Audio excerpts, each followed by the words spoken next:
143 unit.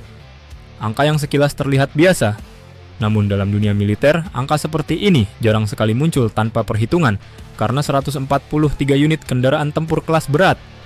Bukan penawaran atau pembelian acak. Itu formasi, itu struktur. Dan jika ini benar-benar terrealisasi, maka untuk pertama kalinya, Indonesia berpotensi memiliki satu brigade tempur yang bukan hanya kuat, tetapi juga mampu tampil petantang petenteng di medan perang modern. Bukan sekadar gaya, melainkan karena memang memiliki kapasitas.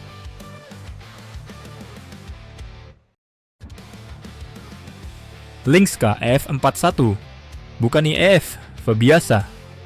Sekarang kita masuk ke inti kekuatan, Lynx KF-41. Ini bukan kendaraan yang hanya bertugas mengantar pasukan ke garis depan. Ini adalah platform yang bisa dibilang sedikit tengil dalam cara ia dirancang. Mengapa demikian? Karena Lynx tidak sekadar hadir dalam pertempuran. Ia ikut mengendalikan ritme pertempuran itu sendiri. Dengan bobot di atas 40 ton, meriam 35 mm, kemampuan rudal anti-tank, serta sensor 360 derajat. Lynx bukan hanya kuat, ia juga cerdas. Setiap unit menjadi mata, telinga, sekaligus penembak dalam satu sistem terpadu. Infanteri di dalamnya bukan lagi sekadar penumpang. Mereka adalah bagian dari ekosistem tempur digital.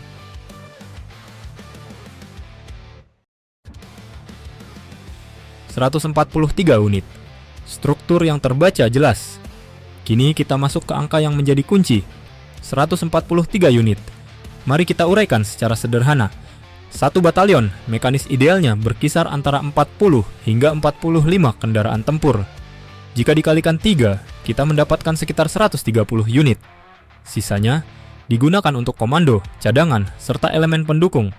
Artinya, angka ini tidak muncul secara acak.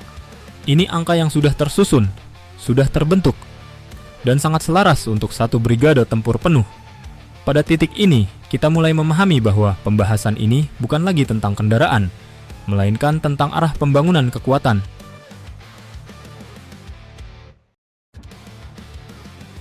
Pergeseran karakter TNI Angkatan Darat. Selama ini, TNI Angkatan Darat dikenal dengan karakter yang relatif low profile, didominasi oleh infanteri ringan yang fleksibel dan adaptif. Namun jika Lynx KF-41 hadir dalam jumlah brigade, maka akan terjadi pergeseran karakter. Dari yang semula ringan dan lincah menjadi lebih berat, lebih solid, dan jauh lebih siap untuk menghadapi konflik intensitas tinggi. Ini bukan sekadar peningkatan, ini perubahan identitas tempur, dari mobilitas berbasis kecepatan, menjadi kekuatan berbasis daya hancur. Dan disinilah kesan petantang petenteng mulai muncul, bukan karena ingin menunjukkan diri, tetapi karena memang memiliki bobot untuk berdiri di garis depan.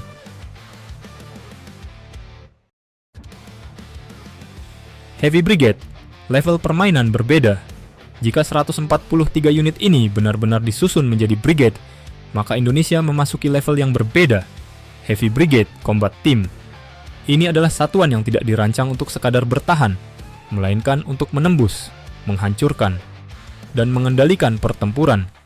Dengan kombinasi infanteri mekanis, kendaraan berat, sensor, serta jaringan data, brigade ini bergerak sebagai satu kesatuan utuh, cepat dalam membaca situasi, cepat dalam mengambil keputusan, dan sangat sulit dihentikan.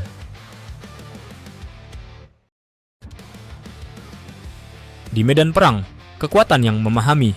Bayangkan satu skenario, Brigade Lynx bergerak dalam operasi tempur, drone mendeteksi target dari udara, data dikirim secara real-time ke kendaraan.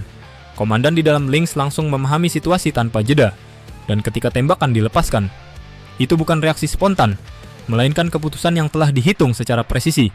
Di titik ini, perang bukan lagi sekadar keberanian, melainkan kecepatan dalam memahami dan bertindak. Dan Lynx dirancang tepat untuk lingkungan seperti ini.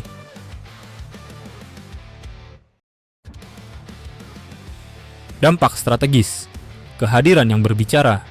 Jika skenario ini benar terjadi, maka TNI akan menunjukkan wajah yang berbeda, bukan dalam arti agresif, melainkan dalam arti percaya diri, karena memiliki satu kekuatan yang mampu menghadapi konflik intensitas tinggi, mampu menjadi ujung tombak operasi, dan mampu menunjukkan kehadiran tanpa perlu banyak pernyataan.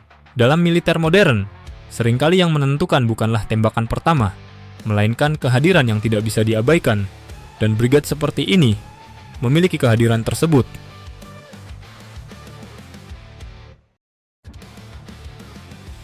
Kekuatan besar, tanggung jawab besar. Namun di balik semua itu, terdapat konsekuensi yang tidak ringan.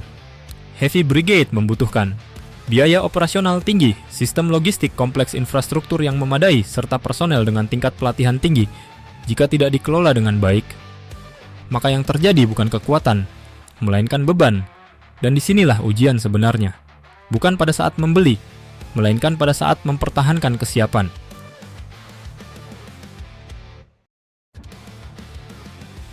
Kita kembali pada pertanyaan awal, 143 unit. Apakah ini akan benar-benar terrealisasi? Ataukah hanya sebatas rencana dan hanya menjadi target market Rheinmetall sebagai produsen Lynx? Yang pasti, jika angka ini menjadi kenyataan, maka ini bukan sekadar pengadaan. Ini adalah sinyal perubahan, bahwa Indonesia mulai membangun kekuatan darat yang tidak hanya kuat, tetapi juga siap berdiri di garis depan dengan percaya diri, sedikit petantang petenteng, namun dengan dasar kemampuan yang nyata